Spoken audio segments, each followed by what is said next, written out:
Welcome back for another helping of oysters, clams, and clickers presented by Bolin Media. I am Ross Bolin here with Barrett Dudley to discuss and review one of the most deeply upsetting episodes of television I have ever seen. Episode 2 of The Last of Us, Season 2 on HBO. Rough Easter Sunday, huh, Barrett? Dude, I mean, God, yeah, what a talk about counter programming to just hit us with that on like a nice sunny Easter Sunday, and we're hit with a blizzard and an absolute devastation. Yeah, man, allow me to quickly pick my jaw up off of the floor.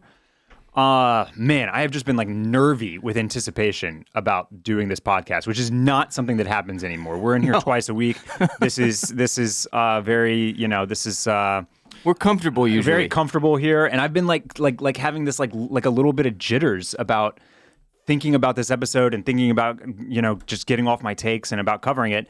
And obviously I'm not like, uncomfortable or truly like nervous about it, but it's just like this is truly like an unforgettable moment of television, and that's, I mean, it's kind of why we do this almost. You know what I mean? It's to be able to come in here and cover episodes like this. So, yeah, it's wild stuff, man. It's rare that we feel podcasting pressure. Yeah, but right, today is one of right. those days. Yeah. Today is one of those days. We got to do it justice. We got to do it justice. Yeah. This episode of The Last of Us is titled "Through the Valley."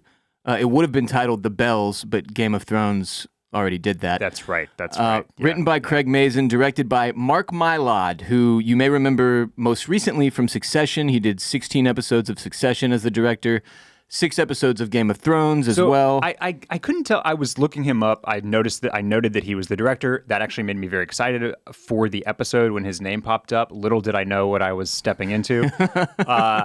I could only come up with 4 episodes of Game of Thrones that he directed, but I did see both 4 and 6 listed.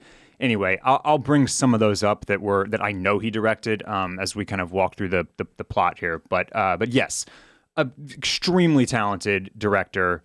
That is one of the great TV directors currently working. Yes, that I believe, if I'm not mistaken, is also attached to the Harry Potter show in development at HBO. Yes. Okay. He also directed The Menu and 23 episodes of Entourage. Mark Mylod directed The Menu? Yeah. God, what a guy, man. Yeah. He's having a real career, this guy, Mark. So we start off with Abby having a dream. You remember Abby? Oh, yeah. Oh, sure, hon. Who could forget now? She's walking through the Firefly Hospital in Salt Lake City with her gun drawn when a voice chimes in and tells her he's dead. The voice, it turns out, is coming from another Abby who has already gone in there and seen her dad's brains are on the floor. He's dead. As we now know, the person Abby walks in to find with their brains blown out is her father, right?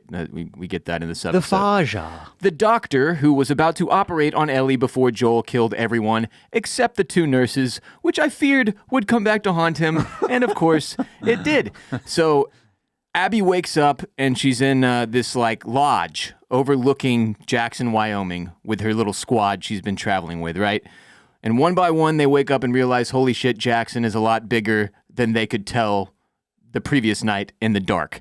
It's not the tent colony that they expected. So Abby and her crew discuss potential ways to deal with the fact that this settlement is, significantly larger and more well-guarded than they expected. And Abby wants to ambush and capture one of Jackson's patrol groups and then force them to tell her and her squad where Joel is, right? The group explains to her why this isn't a good idea unless they're willing to kill innocents who aren't Joel, which it's an important point. Mm-hmm. They're going into this mission to kill Joel with the intention of not harming anyone else. Yeah. Okay? Although that, dubious given Abby's current vibe overall.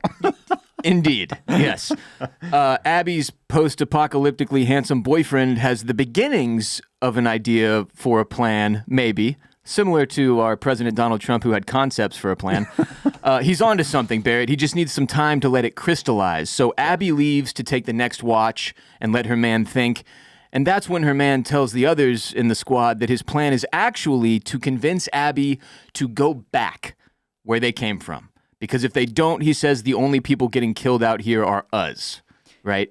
Yeah. So we came so close to avoiding all of this. We did. And yet so far away. And I liked it ended up kind of doing double work, this idea that like Jackson is like, holy shit, this is like a real town. I liked that they gave us that.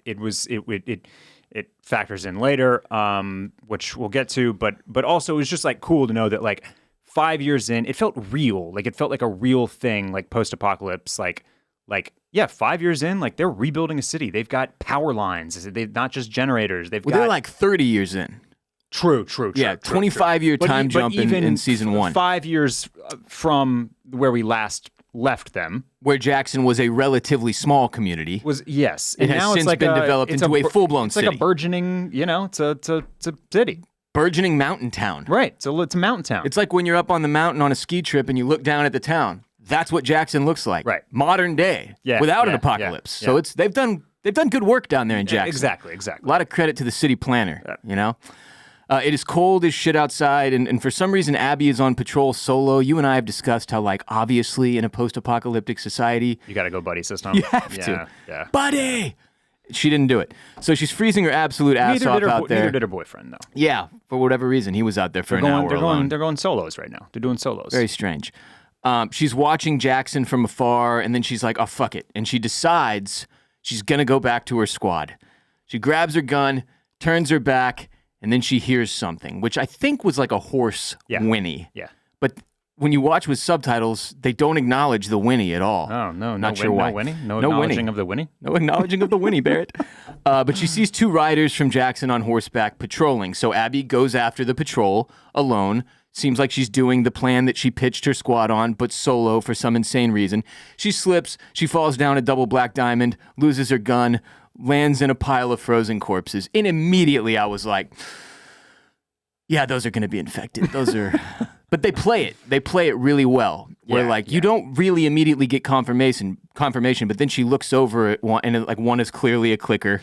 Well, this happens after it has been explained to us already. Oh, that there's piles of the dead out there. Piles of infected hiding under the warmth of the frozen infected. So they are, again... insulating themselves. They're insulating themselves. This is development. This is growth. They are learning new ways to... survive in advance. To survive in advance, exactly. Yeah. Not great. Not great for the humans.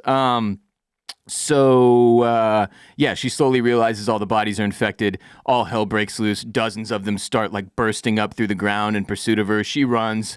They run after her. It's on like Donkey Kong. So she barely makes her way over a wall and seems to have gotten away, only to get pinned between a chain link fence and a building as the infected try to break through and get to her. And this was some heart pounding shit right here. Incredible stuff. It made me so claustrophobic just watching the angle they had shot. It is basically lying on top of her, this fence. And they're all clawing at it. They get the one shot of the infected is pushing so hard that his hand is splitting on the fence. Yeah. Ugh. It was really incredible. And this episode, it's not afraid of kind of leaning into and borrowing some cliches from other zombie films, from Game of Thrones, from other things that have done similar work, and yet it does all of these things at such a high expert level. And absolutely, these are all visceral experiences throughout every single step of the way in this episode. This one of the best. The fence scene, awesome stuff, and you just you're right there with Abby, feeling like their teeth just scraping centimeter away from your face. And at this point, you don't know what to root for.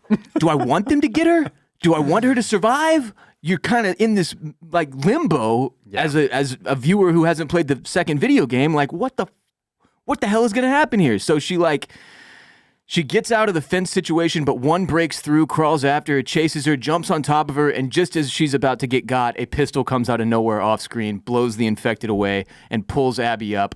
Little does Abby know, the man who has just saved her life is Joel, her father's murderer, whom she is hunting. Tough break, Joel. Apparently in the game, you play this entire part as Abby. Right. So just post some other cutscene, you are suddenly the character of Abby. Yeah. You have no backstory. You do not know that doctor was her dad. You are just suddenly Abby. And then Joel comes up and saves you, and you're like, oh, hi, Joel.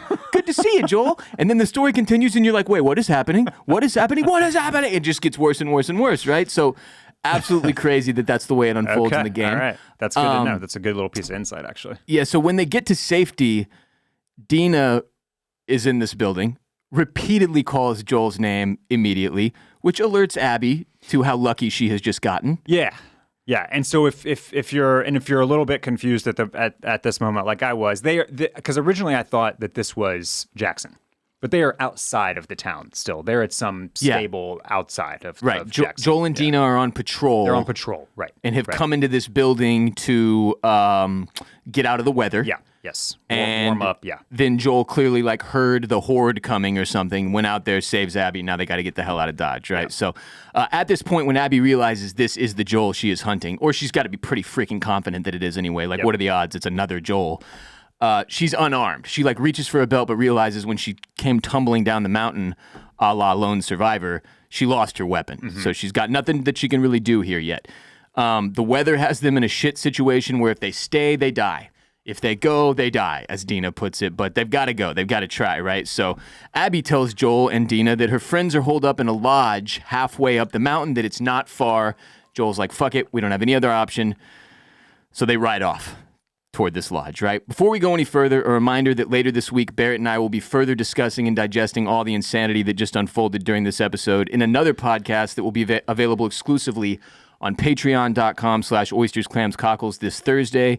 We'll take hotline calls from listeners, respond to reactions and theories, dive deeper into the biggest moments of the episode, and get spoiler-free insights from gamers who knew what was coming to compare and contrast the way the story unfolds in the game with how it unfolds on screen.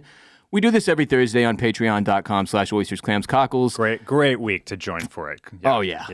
Going to be an all-timer. The ad-free backlog of content on our Patreon is formidable, including hotline call-driven episodes for The Last of Us Season 1, House of the Dragon, The White Lotus, Severance, Shogun, Silo, Foundation, and much more. Plus, we made an ad-free companion podcast for every single episode of HBO's classic crime drama, The Sopranos, available exclusively on Patreon and friendly to both first-timers and rewatchers. On top of that, we got our movie club collection with ad-free companion podcasts for a bunch of different movies you can watch and then listen to our coinciding podcasts. You can subscribe on Patreon and access all this content for just $5 per month, or you can make individual one-time purchases by clicking the Collections tab and finding whatever it is you want. But right now, we're running a 7-day free trial, so you can actually get in there, join the Clam Fam or Mollusk Militia tier, and check out the wares totally free for 7 days before being charged anything. Go to patreon.com/oysters, clams, cockles now, support our show, subscribe, and get so much more oysters, clams, and cockles in exchange. Thank you. Back in Jackson, Jesse wakes up Ellie, and I think this is literally the next morning after the New Year's Eve party. Yeah, seems like it. So it's New Year's Day. A whole new calendar, Barrett. Surely nothing will go wrong. Got the world in front of you, you know? So Jesse gives Ellie a hard time about kissing Dina, but he's pretty cool about it. Pretty chill, yeah. As they walk, we see members of the community seemingly preparing defenses, and at this point, we really don't know what the hell's going on, right? Jesse informs Ellie that the council put the town on alert because last night, 2 people on patrol found a pile of dead infected near 7 cabins frozen stiff. So they didn't think anything of it until 30 live ones broke through the underneath the corpses, and Jesse explains they're using their own dead like insulation. So the concern now is that they have no idea how many infected are underneath the snow. Yeah.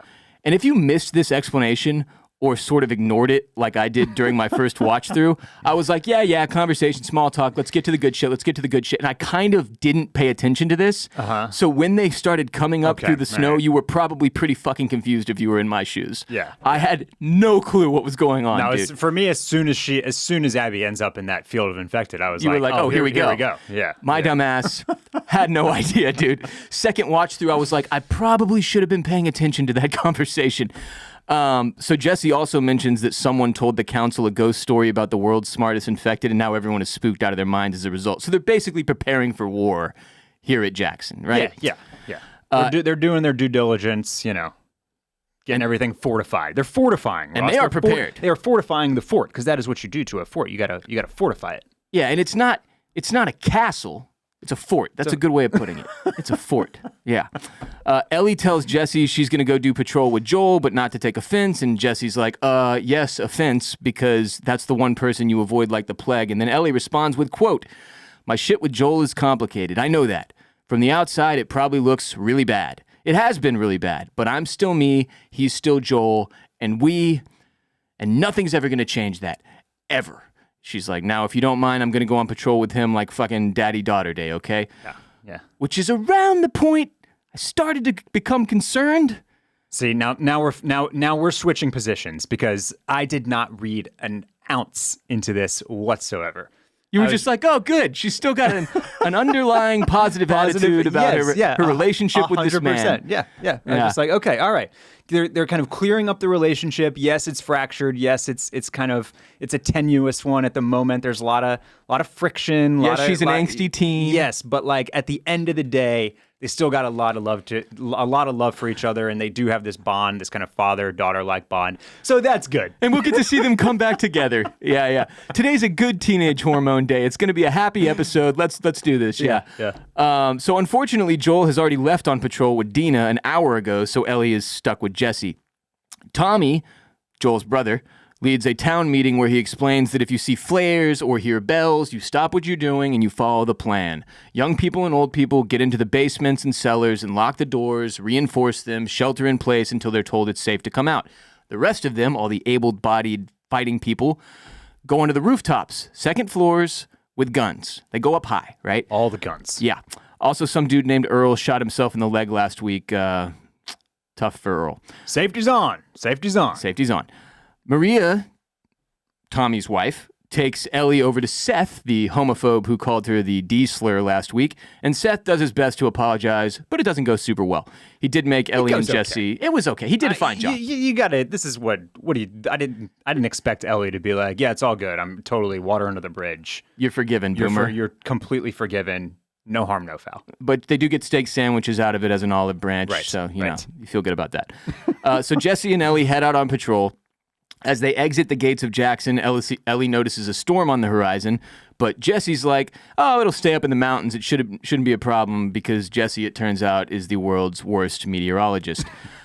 Just absolute dog shit there. So we see Jackson preparing for this potential attack as the storm starts to roll in and visibility starts to drop almost immediately. Tommy gets somebody on the radio being like, visibility is worsening, just to let you know, the snow's picking up. So I'm gonna kind of clock three different levels of this episode. And here's where I want to drop in. And it built with the Abby thing when she's on solo patrol.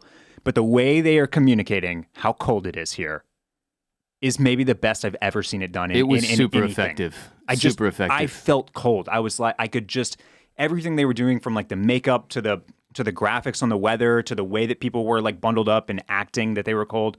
And later, like if you're still watching the inside the episodes, as I did, no spoilers or anything like that, but they talked about how they really did shoot this. They did this in Whistler, so they're in Canada for this, and they shot this entire episode basically during a blizzard, during real winter weather. So that obviously added to it the fact that nobody is really having to act cold. They are cold. Yeah, Pedro Pascal noted that it really helps being in the elements that you're trying to act like you're in. Yeah, because it just puts you in that headspace. Totally. But just really, really well done. And they go out on this patrol, and it's the first thing that I was scared of. I was like, I'm not expecting anything else to happen. I was just like, This cold weather is dangerous, y'all. Like somebody could freeze to death. Yes. You could get trapped out there. Yeah. Gotta watch out for that dang weather. Yeah. That's right. So that's level one. Okay. So I would also note the inside the episode this week, totally spoiler free. Yes. And safe for everyone to watch. Didn't drop any weird lines that let you know where this is going moving forward. Which I was actually hoping for as I watched it this week because I was like, okay, now what? Tell me what's going to happen next. But yeah. So patrol groups start radioing into Tommy and telling him the storm is picking up. He orders a lady named June to go to the radio room and tell them to call all the patrols back in because he can see, okay, it's not safe out there anymore. We need our people back in here behind the wall. Unfortunately, Jesse says he and Ellie are too far out to make it back, so they're going to hole up in a spot he knows until the storm passes. So Ellie and Jesse head into the local 7-Eleven, which it turns out is the place that Eugene was using as a grow house for his pine cone-sized sticky icky weed nugs that he was using size of pine cones given to his wife Gail, the therapist, played by Catherine O'Hara. Eugene was Jesse's first patrol partner, which is just another cool little piece of like the world building here. Yeah. Ellie finds Eugene's old Firefly pendant. They don't have dog tags, so they've got Firefly pendants though. And Jesse says Eugene quit the Fireflies back in 2010. Because he was tired of killing people. Yeah. He also thinks he served in Vietnam as well. Eugene getting a ton of backstory. A lot of backstory, and Jesse also mentions how it was, it was a real shame that Gene had to be put down. Calls it put down. He says, quote, that was a raw deal. Now, here's where my wheels are turning here at this scene in the completely opposite direction of where things do end up. Now, I still think this is going to come back into play. But now, with the Firefly necklace, now I'm thinking that it was a ruse that Eugene was bit and Joel had to put him down. And that Joel learned Eugene was an ex-Firefly and basically took him out because he's taken out because he can't let. He's a Firefly killer. And that's a potential loose end. He may have heard through the grapevine, yada yada. Oh, okay. And but that kept me headed in the wrong direction because I was like, we got that to look forward. We're going to have to let that unfold. So you're not worried at all about what's coming. Yeah, Yes. That's how, it was so effective the way they did this storytelling here, man. Like. The rest of that Jesse quote is, that was a raw deal of Joel having to put him down. Fucking shame. Guy makes it through a war, end up going out like that. What are you going to do? Couldn't be saved. So it does sound pretty clear cut that the story, at least, that Jesse believes and that Gale believes is that Eugene was bit and had to be put down. Now they never mention that, so I don't know what he says. What are you going to do? Couldn't be saved. Right. End up going out like that. Raw deal. Joel having to put him down. I mean, the context clues are freaking heavy. Sure seems like they're laying it on pretty thick, which makes me 99.9% confident at this point. We are getting a flashback episode and seeing the Eugene story unfold this season. I would guess so. I would almost be confident in saying probably next week because it would make sense to give us some breathing room after all that occurs in the back half of this episode, which we will now get to. First, don't air out your business for everyone online. Use today's next sponsor, NordVPN. NordVPN is here to drastically enhance your web browsing experience and data security. No one likes to be watched or tracked, even if they have nothing to hide. That's why it's important you step up your privacy game whenever possible. If you aren't using a VPN right now, you're currently open to having your internet data creeped on in a big way. VPN stands for Virtual Private Network and is a service that protects my internet connection and privacy online. It creates an encrypted tunnel for my data, protects my online identity by switching my IP address, allows me to use public Wi-Fi hotspots safely, and more. VPNs are the only way to be sure that your real location and IP address are hidden, your online data is encrypted, and your browsing history is invisible to your internet service provider and other third parties. Everybody who cares about their privacy should be using a VPN, and NordVPN is the best and fastest VPN provider in the business. NordVPN is software, not hardware, super easy to use across every major platform, whether it be Windows, Android, iOS, macOS, Linux. Even your Android TV supports NordVPN. You can connect with just one click or enable auto connect for zero-click protection so that it's just on every time you're online. I personally love NordVPN because if you travel abroad, maybe get a vacation in, you can make sure you still have access to your favorite shows and movies from your home country on location-based streamers like Max using NordVPN. And because, of course, at this point, it's important that everybody take their own steps to protect their privacy online. To get the best discount on your NordVPN plan, go to nordvpn.com/OCC. Our link will also give you 4 extra months on their 2-year plan. There is no risk with Nord's 30-day money-back guarantee. Again, that is nordvpn.com/OCC. Link and details in the description of this podcast episode. Back in Jackson, the radio lady informs Tommy that they heard back from all the patrol groups who were either headed back already or sheltering in place, except Joel and Dina. So Tommy starts freaking out, right? He's like, try them every 10 seconds until you hear back. Every 10 seconds. While holed up in the 7-Eleven, Ellie finds a Laramie Tunsil-style gas mask bong and starts stuffing her pack with weed. And the bong. And the vibes are high at that point. Oh, yeah. No pun intended. Also, it was 420, which made it quite ironic. But I was like, oh, good. Look, yeah, everybody's going to get out of the snowstorm. Ellie's going to be chock full of weed for weeks and weeks and has the Laramie Tunsil mask and everything's going to be fine. That's when Jesse gets a call on his walkie-talkie from Amy, the radio lady, saying they cannot get a hold of Joel and Dina. So obviously Ellie is motivated to make sure Joel is safe. This is her father figure. Jesse has a lot of history with Dina. They've been an on-again, off-again relationship. They're close. So Ellie and Jesse run out into the storm immediately. Don't even have to say anything to each other. Bam, they're out. So they split up to search for Joel and Dina with a plan to meet at a mine in 20 minutes. So their read is that we've got 20 minutes before the weather is so bad that we will be in danger if we are out there. Yeah, freezing to death. So we're quickly going to wrap around this forested area, Yeah. and we'll meet at this mine shaft where we know we can seek shelter after the fact, right? Back in Jackson, one of the construction guys busts open a pipe with his pickaxe and discovers live cordyceps. Not good. I thought he was going to touch Gus here, and like an outbreak was going to begin inside of Jackson. Yeah. But he did no touching of Gus. No. And for those of you who are first-timers here, Gus is fungus, and touching Gus is something Barrett invented during our Season 1 coverage that we are making sure we utilize here in Season 2. Because that's bad, okay? You don't want to touch. You don't want to touch that Gus. Don't touch Gus. Don't touch that Gus. Kind of confirmation here that this Gus has been slowly infiltrating the old pipe. It knows what's happening here, and it's making that it's ET phoning home. Yes, and this Gus is utilizing the same strategy that the actual infected corpses are. It's insulating itself behind the dead Gus. Yeah. So that it can stay warm enough to survive. Good note. You know? So it seems to signal, like, there's the horde obviously out there that Abby awakens when she falls down into the gully. But then this Gus, when this dude busts this pipe, it seems to communicate to a separate horde. Yeah. Like, game is on, wake up time, alarm clock, let's do this, right? Joel and Dina ride on horseback as fast as they can while a horde chases them, and Joel's got Abby on the back of his horse. Another horde forms coming out of the forest, so we see two separate groups of infected. And at some point, rather than continuing to pursue Joel and Dina on horseback, the hordes like stop to meet up with each other and then go at Jackson. Yeah. So that was fucking creepy as hell, just seeing them all like full speed running and then being like, direction change, and all turning to make this horde like one massive fighting force, right? Yeah. So the Watchman in Jackson, awful job that I would never want, by the way. He's basically the dude in Titanic who has to yell out, iceberg, dead ahead, except it's a pile of infected. Sees him coming through his binoculars, the bells are rung, the people of Jackson spring into action, they're following their plan, basements and roofs, guns are coming out, flamethrowers. They've got these like mechanical ramps coming off the top of like the fort wall, you know, that are deployed.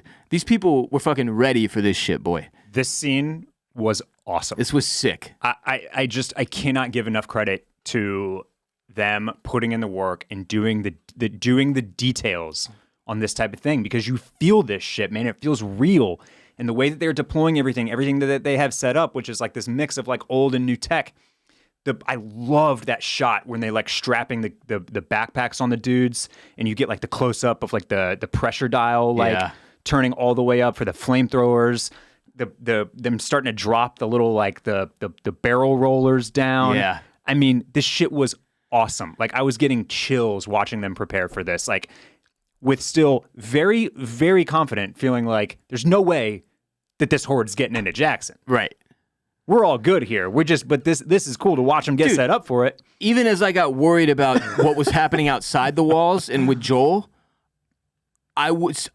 same. Like one of the things this portrayed is like these people have clearly done this drill over and over and over and over. They are prepared. Yes. They are a fighting force that has been militarized with training, and like they knew exactly what they were doing. The little wedges under the tires, like that was perfect detail. Little tiny things that I was just like, yeah, this shit's real. Like, you don't just push the truck up against the tractor or whatever against the trucks and all this shit. You also have to put the wedges so that the tires are stuck there, like can't roll back. That was another great detail. Yeah, this was incredible, and it just builds the tension more and more and more and more and more and more.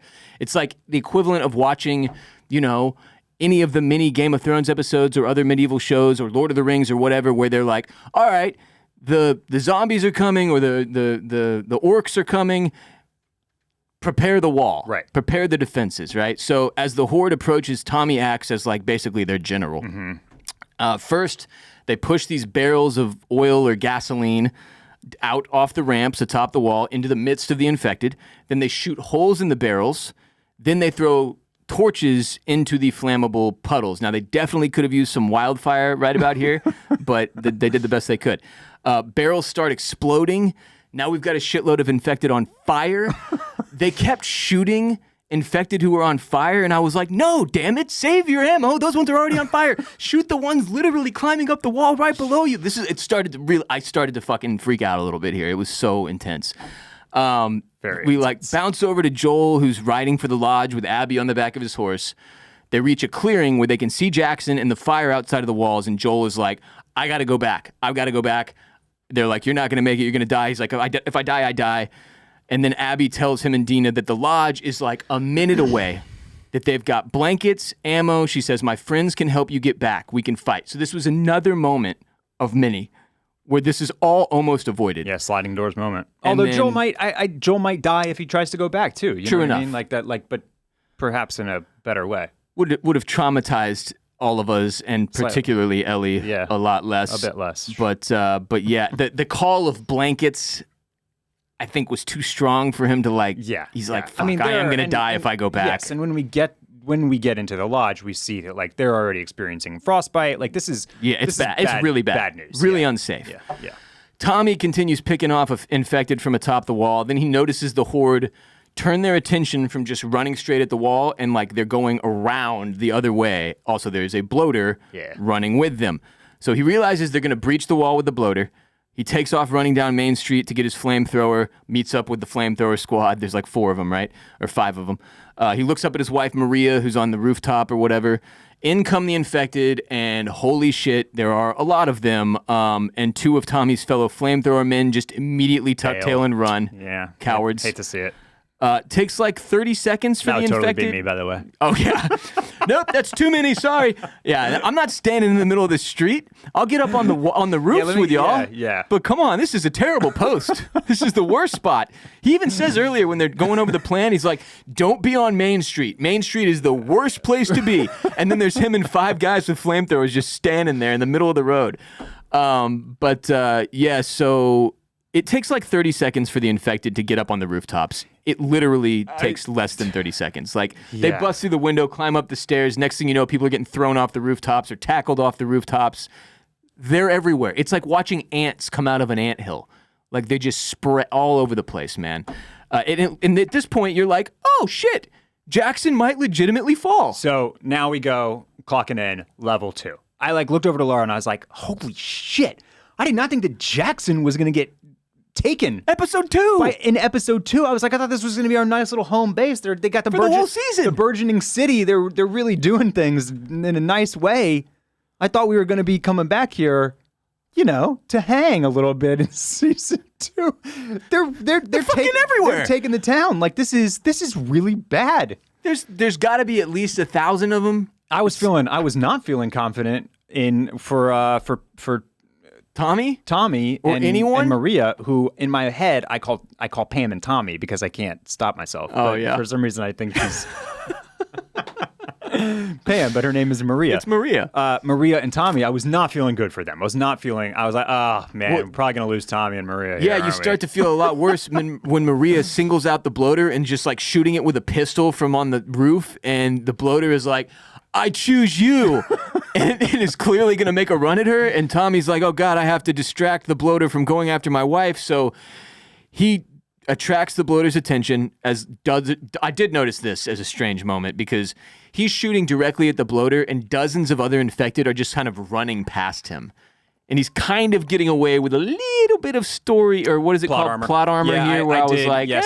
I thought that was, We had to get him one-on-one with the bloater. It's fine. And I think this is literally the only thing in the entire episode that I was like, okay, I don't know about that. Anyway, Tommy takes off down an alley solo and unfortunately hits a dead end where the bloater finds him. I'm not sure what his actual plan was here, but he's going to have to go one-on-one with this thing, empties the flamethrower until the fucking pressure dial is dropped to 0. I guess he's out of whatever. He's out of the fluid the is back oxygen. there. Yeah. Awesome scene. So tense. And just as it looks like Tommy is about to die and the flamethrowers run out of ammo, the crispy bloater drops dead right in front of him. Ready to just slice off portobello mushroom burgers. Boom, right there. Yeah, there you go. There you go. Delicious portobello mushroom burgers. Now, this is the moment it clicked in my head oh no, Joel. Because the second Tommy survived that scene, I was like, we're not getting out of this episode and all this intensity they just built up without something really emotionally wrecking happening. And so when Tommy survived against the bloater, the wheels started turning in my head, and I was like, oh shit. I didn't want to like admit it yet. I didn't say anything to my wife who's watching with me, and you should have seen her face this whole episode, bro. She had literally no idea what was coming, where I at least had like, I'll get to it. Okay, but continuing on. Maria heads into the kennel. She unleashes all the infected sniffing dogs that are just going out and taking out infected one by one. I don't understand the science here, but I don't care that much to ask. Always a bittersweet moment for me because I hate to watch the dogs just be sacrificed to the infected, but also this is what they're trained for. And also if the infected sack the town, they're going to get the dogs anyway. But then they give you this suite where the dogs are just like the fiercest fighters you have ever seen in your entire life. Just ripping this dude's neck off. And they give you that close up of the one who's just like, yeah, you're like, fuck yeah, dogs. Yeah, no really emotionally crippling dog death shots. No upsetting dog death which shots. I loved. My question was, I'll ask it. When they're eating infected's necks, are they becoming infected dogs? And I don't think so. I don't think so either. I think either. the dogs are immune. I think they can. I think they can throat chomp infected and be fine somehow. I'm going with that. Yeah. When we've seen monkeys, we've seen giraffes. Right. I'm operating under the guise of animals being safe from Other this. mammals seem safer from this. Yeah. Back at the lodge, Abby's people are outside trying to find her, yelling her name. They spot horses approaching. They all head inside the lodge to get out of the weather. The group starts tending to Abby and Dina. Dina recognizes the WLF patch on one of their backpacks. They give us 2 separate shots of that to make it very clear this is going to be important moving forward. Dina recognizing this patch on this backpack that says WLF. Now, I have no idea what that stands for, and frankly, I don't want to know yet. They're wolves. We've got enough to deal with. Yeah, that's their little wolf mascot with a WLF, right? Abby has some frostbite on her wrist. They tend to that, just more evidence that like the cold outside was really genuinely like they would have all died if they stayed out there. I think Joel almost like 99% is dying if he tries to go back to Jackson. Yeah. So Joel tells everybody, like, grab blankets, ammo, whatever weapons they have, and we're heading out in 3 minutes, and Abby chimes in. Sorry, I'm Abby. This is Nora, Manny, Owen, and Mel. Her name's Dina, she tells her people. And he, Abby continues, is Joel. And there's a tone shift immediately. And I was like, this is it. This is it. We're gonna have to fucking watch this, huh? So they immediately take Dina at gunpoint. They disarm Joel as well. Abby tells them they're gonna put Dina to sleep for a while. And when her nurse friend doesn't act quickly enough, Abby's like, if you don't do it, I'm gonna smash her in the fucking head. And I was like, oh God, no, please.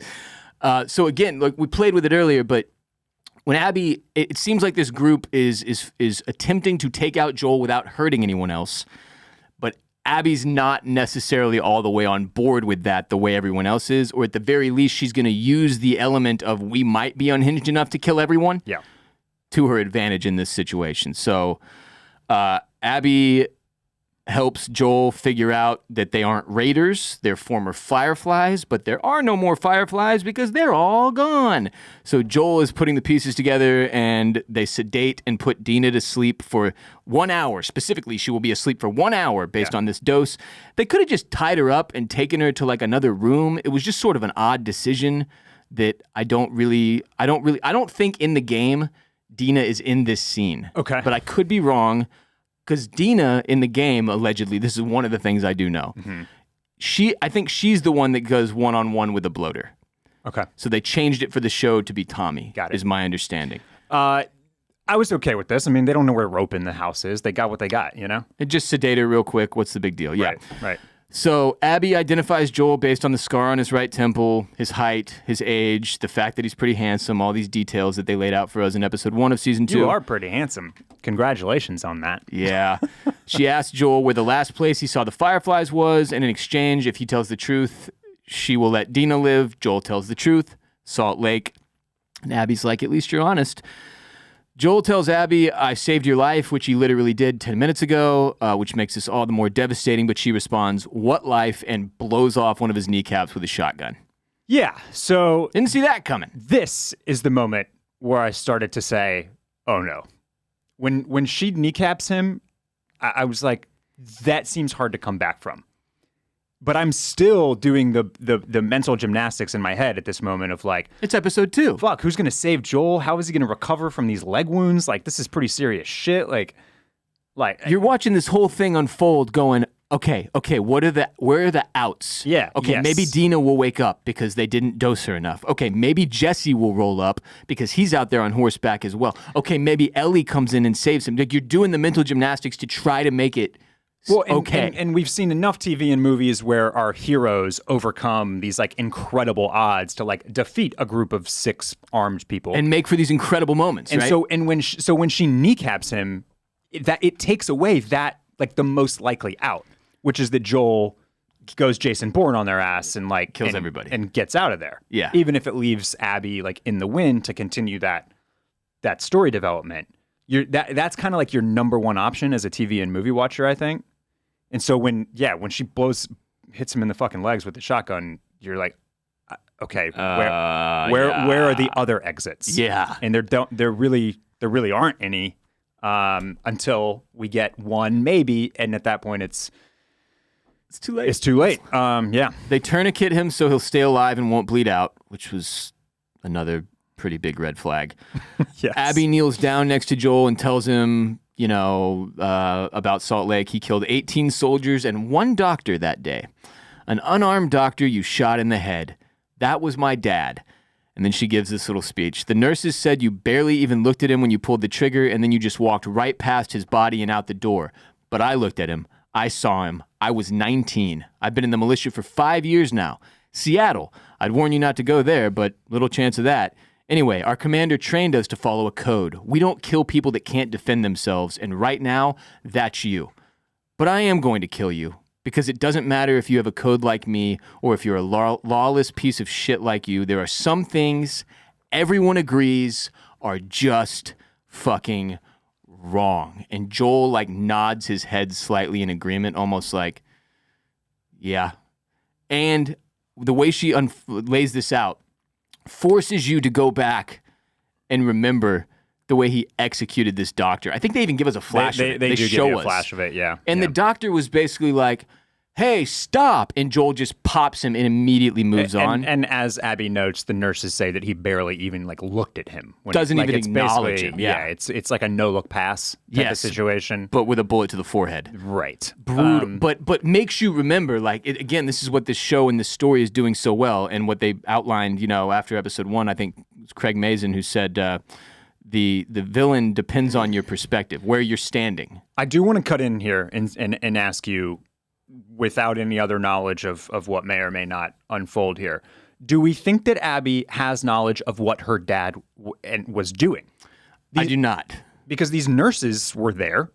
Who clearly survived. So don't you think they would have been like, yeah, we were about to take the brain of the immune girl and see if we could create a vaccine? And this guy came in and he shot your dad. Based on the conversation we see Abby and her Firefly crew having in episode 1 in the flashback, where there's rumors of an immune girl or something? Yeah, so it doesn't, at least at that point, which was 5+ years ago, there was they did not seem to have any level of confirmation or confidence in what the hell exactly Joel did and why. I just want to note that that's strange that the nurses wouldn't have mentioned that. Like, also, by the way, we were about to save the world, and then he killed your dad. This dude came in when we were on the brink of a scientific breakthrough to potentially save humanity with this girl. Right.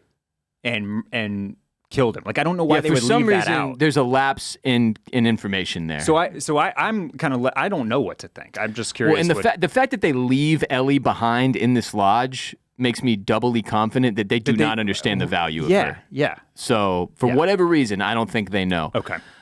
Abby looks over at a set of golf clubs. She walks over to the bag and this was a great moment. She starts to continue like her sinister speech. She's like, it's funny. I've waited my whole life. And Joel cuts her off. Mm-hmm. Oh, just shut the fuck up and do it already. She pulls a 9-iron.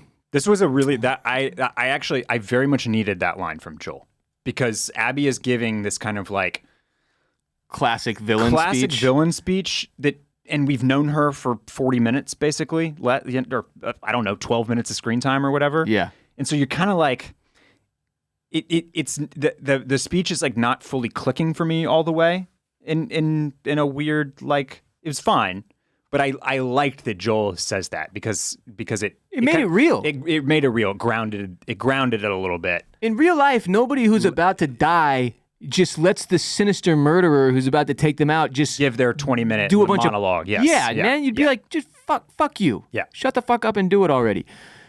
She pulls that 9-iron. She says, "You stupid old man, you don't get to rush this." And she bashes in his already shredded knee with the 9-iron, and then keeps going as her squad like watches on, and Joel is screaming. And thankfully, they didn't do that much of like, and now you're gonna watch Joel get tortured. Mm-hmm. You know, they give you, you know what's happening, but you don't have to watch it close up.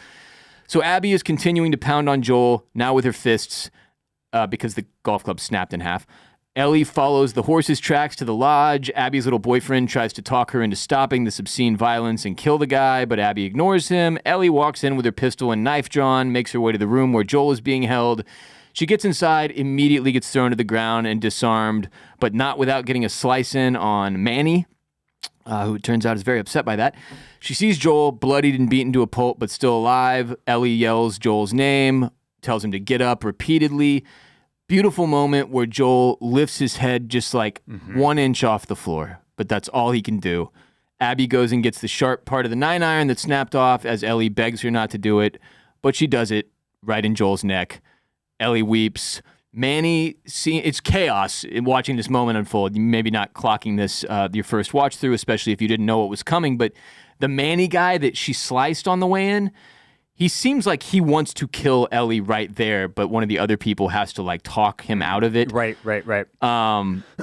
Ellie says, "I'm gonna kill you. I'm gonna kill you. You're gonna die. You're all gonna fucking die." Manny kicks her in the ribs, goes over and calls Joel a pendejo. Can't wait to watch Manny die at some point. It has to happen. The squad leaves. Ellie crawls over to Joel crying, pulls the golf club from his neck, lies down with him, puts her face on his, cries.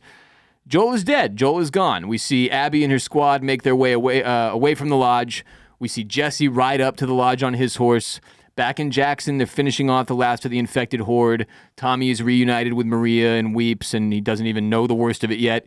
Jesse rides down to Jackson with Ellie on his horse. She's still a mess, clearly. Jesse and Dina also both look extremely disturbed. Joel's corpse is dragging behind the horse, all wrapped up. Fade to silence, fade to black.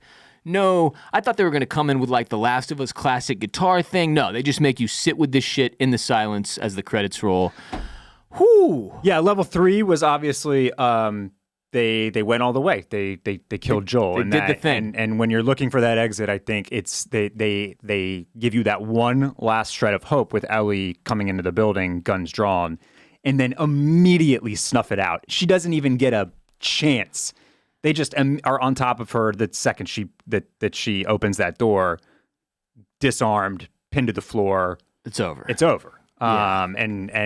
They the way that they ratcheted it up levels on this episode, continually making you think that you were witnessing the most intense worst thing that was going to happen, and then they just go another level higher was just absolutely stunning. Incredible stuff. I have not felt this way about an hour of television. I mean, probably since the Game of Thrones episode that everybody will think of at watching this, which is Hard Home, right? Hard Home is getting dropped a lot. Yeah. And you can't help but recall that, especially with the Mylod connection. Although he did not direct that episode. No, Sapochnik. He did direct the Sons of the Harpy episode though, which also has kind of hordes moving through city streets. So that's the episode that I did definitely want to clock, because he does have a little bit of experience with pulling off episodes that have this type of kind of movement and kind of guerrilla warfare propulsiveness. And yeah, man, this was absolutely stunning. Just to use that word again, I was so giddy about this. It's obviously devastating, but one of the things that we'll obviously talk about here is I had zero clue that this ever happens, that this was going to happen, that this was a beat in the game. I did not know that Joel dies. So I finally feel like I got red weddinged, because I had an inkling of what was coming for the Red Wedding. So even though I didn't know how or when or why or like or who exactly, like in season 3 of Game of Thrones, I knew that like things were not going to go well for the Starks, specifically Robb was probably not long for days. So it was a great episode of television, that one that I definitely like that rocked me. But this was the one, I finally, like, if you had a camera on my face watching this episode, like a hidden camera, I mean, my mouth would have just been hung open for the last 20 minutes of this episode. I think it's the closest moment to not the Red Wedding, but the penultimate season 1 Ned Stark's beheading. Sure. Since that moment in TV. Because that was like, to give my side, I knew I was 99% confident Joel was going to die this season. Because of the Salt Lake thing, the way it keeps getting brought up, the introduction of the Abby character. But obviously, I didn't think it would be episode 2. Right. I thought like the penultimate or the finale yes. had no clue this was coming this week, or the brutal fashion in which it would occur, or that it would be in front of Ellie. Didn't know any of that, obviously. So it was still incredibly shocking. It wasn't as shocking to me that Joel died so much as that it happened already and that it's happening now. And like, props to everybody out there who's been able to avoid the Last of Us spoilers for as many years as we have, because this was really, really difficult to do. That's what I was thinking about. I was like, I can't believe I didn't accidentally get spoiled on this. And now it's done. And I feel like we've made it over the mountain, those of us who haven't played Game 2, of the biggest possible spoiler. Now, I still recommend keeping your eyes and ears sharp and, dull and away from the streets, because you don't... I don't want to know what's coming next. I have no freaking clue. But the Game of Thrones similarities are easy to list here, because it's... the way they have the battle unfolding simultaneously at Jackson, the fact that it's a fortified situation with hordes of zombies, and obviously we're utilizing firearms, which are not present in Game of Thrones, but the hard home comparisons, the fact that we've got Mylod, who did some Game of Thrones shit, directing the episode. They very clearly called up Mark Mylod, who had not done an episode of The Last of Us previously to this one, and were like, hey, we need somebody with 28 Emmy wins to come in and make sure that we nail this. Yeah, and my God, he did. I want to make it clear. The fact that it reminded me of those episodes of Game of Thrones is that is to its credit. That is not a knock. Oh, absolutely. Because it reminded me of those episodes in the very best of ways. And then I thought that, because the setting is different, because it has different details to show us, because the story is overall pretty different. Like it just it registered on a totally different wavelength, and I was just totally sucked in the entire time. I mean, what a ride this was. Yeah, this is about as high level as television can possibly be. Yeah. And you got to give massive credit to Craig Mazin and Mark Mylod, that combo. Obviously, Neil Druckmann and all the people who created The Last of Us Part 2. But like, and to do this on the screen and do it justice, and I believe, based on reading into the inside the episode statements that Craig Mazin makes, that they made the decision like, all right, what if for the Joel episode, which is obviously what this is, we don't just have it be the Joel episode, we also have Jackson completely overwhelmed by a massive horde of infected, so that you're not just even worried about Joel and Ellie, you're worried about every single character you are currently aware of in the show. Yeah. And that was an incredibly brave and a decision that paid off. Well, yeah, I mean, really genius, because you are it's a little bit of sleight of hand too, right? And in the end, is it over here? Is it over here? Yeah. Which one's the problem? Tommy and Maria both survive, and now we kind of understand why they had a little bit of plot armor in this episode, because you can't have all of them die in the same episode. Although at one point I was like, maybe they will. maybe they're just gonna. This is it. This is the end of the show. Let's talk about Abby for a moment. Yeah. I think Caitlin Dever is great actress. I loved the scene work here with Pedro Pascal as Joel. I think it's the one thing that I would call into question with this episode, and really I feel in the end like they kind of made a trade-off. And what I mean here is that this was big to give us when we have known Abby for one episode. We saw, and like I said, she gets 2 scenes in episode 1.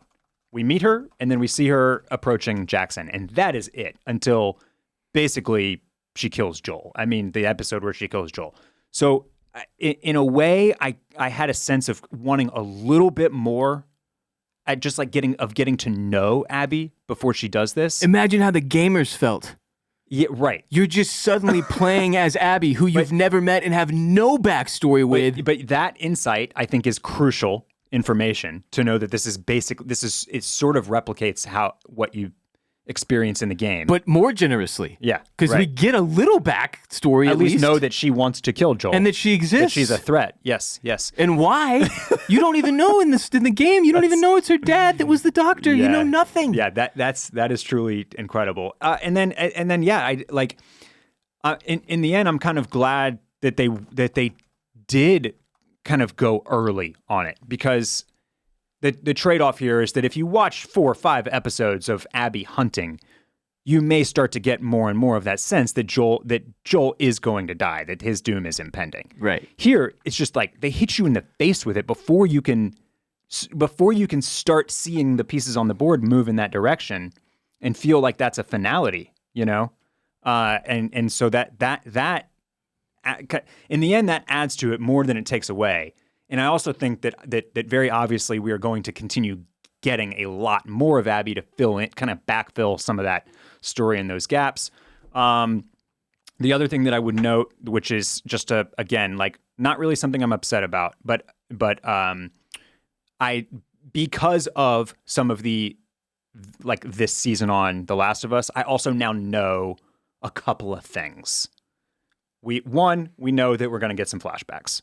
Well, yeah. Yeah, which, probably could have guessed. Yeah. But then 2, it does kind of illuminate some things that I won't say here because I don't want to, in case you're like, some of these things didn't click into place for you. What I just say last week, though, I told you they're going too far with these things.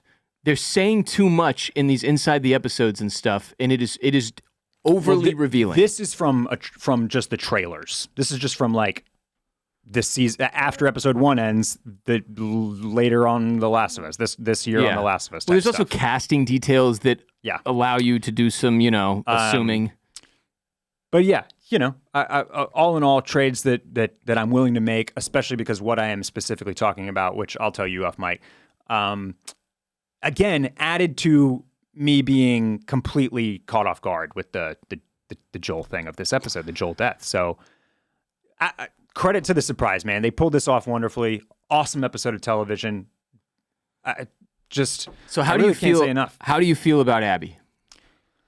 And also, let me say before you answer that question, before I forget, this is how it unfolds in part 2 of the game as well. You're like 10 minutes in. Yeah. So think about this. Okay. Everybody plays The Last of Us. Insane. They fucking love it. It's one of the most successful video games of all time. Part 2 finally comes out. Millions of people go and buy it. Joel and Ellie, yes. They get home. Yes, I get to be Joel and Ellie again. We're going to do a new adventure. And then 10 minutes into the game, bam, Abby. That's wild. And it's why it was like the most controversial. I don't know if you remember, but like the hubbub in the gaming community when The Last of Us Part 2 came out, people were and still are irate at the way this was handled. Now, from a storytelling perspective, it's brilliant. And this is mostly like, gamers that I don't agree with complaining about things that I don't agree with. Correct. But it blew people's freaking minds, man. Yeah. But anyway, Abby. Complicated. Yeah. Complex. I have that very, very big lingering question of whether she knew what was happening with Ellie or not. But it kind of doesn't matter because I obviously see what they're doing with the trauma begets trauma. She has put Ellie now in the exact same situation that she is. Hurt people, Barrett. They're absolutely mirroring each other as far as the type of people that they are. I'm going to guess that neither one of them is the kind to let a grudge go, Ross. I don't think they are, Barrett. I believe there might be a showdown. So I'm very, very, very excited to see them give me more information. Let's. They got me. They got me good, and now I'm excited to get more story. Now I'm excited to get more information and watch this season 2. What now is the real story of season 2 unfold? I mean, that's Where do we go from here? What the hell is going to happen now? Yes. We just axed our main character, basically. Like, what do we do? As far as Abby, I get it. I understand that they even gave us enough to be like, look, her father was murdered by this guy, along with 18 other people or whatever. She's got every right to avenge her dad. Uh-huh. But the way she does it, and really the biggest thing for me is that Joel literally just saved her life. Yeah. You got to factor that in, Abs. Yeah. Yeah. And she didn't. So I get it. I get that you're supposed to be conflicted. I'm not doing it. I'm full. I need to see her die. I need to see her die. And I need to see Ellie get revenge. And I don't know where the hell we go from here, but I can't be any part of Team Abby or like the conflicting fucking, oh, well, but didn't she just do what she needed to do, and they didn't kill Ellie and they didn't kill Dina and they just killed the guy they came for, and I can't do it. They call her an anti-hero in the inside of the episode, but right now I'm with you. She's a villain currently. Yeah, no, I will never refer to her as an anti-hero. She's just a villain to me, and I have to see her die. One thing I drew out of the inside of the episode is not a spoiler, but it's like they have Pedro Pascal. Yeah. And they've got him talking about the experience of this, but at no point does he say anything in the way of like, I loved my time on this show or any type of closure. Right. So, yeah, we're going to get more Pedro Pascal. There's going to be flashback scenes that include Pedro Pascal, probably Eugene. It also, based on the line Abby delivers about Seattle, I'm very confident we're going to Seattle. Like, that seems like a fair thing you can draw out of this. Otherwise, that line was just, it stuck out. I was okay. Just dropping Seattle in here, huh? Yeah, again, to a guy you're about to kill. Knowing that we're getting season 3 of this show, I think also informs that you probably know we're getting at least a couple of episodes here in the remaining 5 that are doing the legwork of the backstory and the flashbacks. Now that being said, I'm really curious to see how this works because we're going to have flashbacks. We're going to have maybe even an entire flashback episode. We've developed Catherine O'Hara as a therapist in Jackson. What is the state of Jackson? We don't know. It's survived. They've got a hell of a lot of rebuilding to do. How many people did they lose? I'm not sure. But you don't introduce Catherine O'Hara, the therapist, for her to only be a therapist for 3.5 minutes in one episode with Joel before Joel dies. That seems right. It seems like it would make sense that she's maybe Ellie's therapist.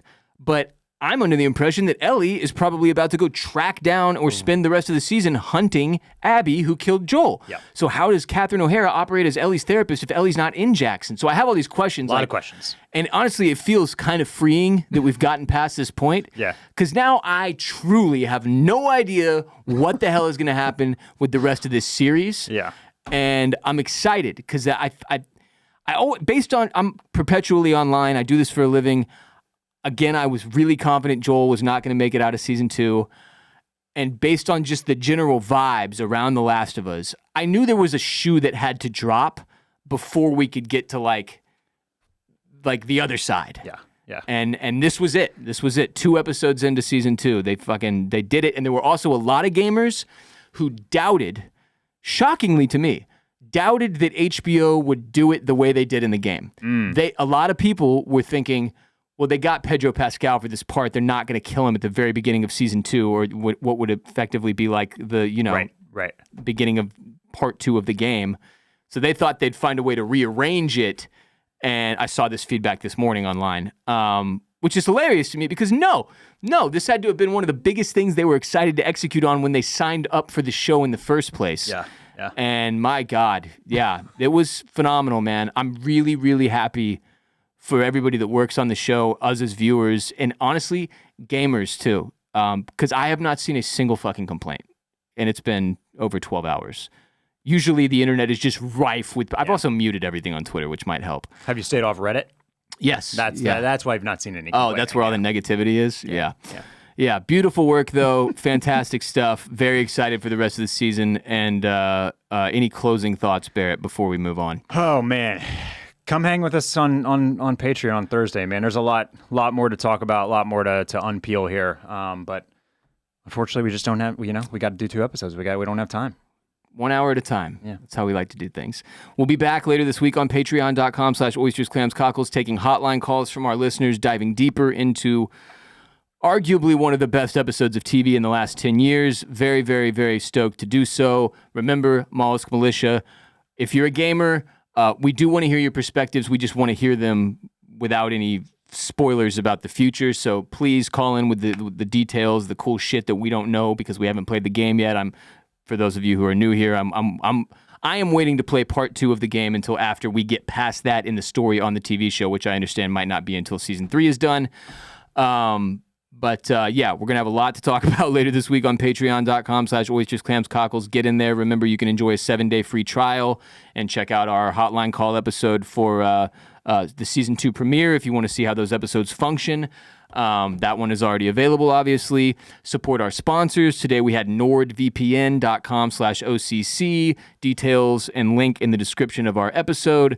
Check out our other shows here at Bolin Media. For more from me, check out the Ross Bolin podcast. If you are an F1 fan, we have a show called Formula Bone, which you can watch on youtube.com/@FormulaBone. Follow @FormulaBone on social media or listen to on the podcast platforms where Jared J. Bone Borislow gives you a preview and a recap of every race, all F1 season long. You can follow Mr. Dudley on Twitter and Instagram @Barrett Dudley, BarrettDudley, and I'm @WR Bolin on Instagram and Twitter. I know you're impressed with how quickly I spelled your name. I'm impressed with myself, honestly. Yeah, go to bowlinmedia.com/shop to grab yourself some merch. Thanks for being here today. Thanks for listening. Thanks for watching. We look forward to hearing everyone's reactions on Patreon and hearing from y'all on social media as well. Until next time, when you're lost in the darkness, look for the light.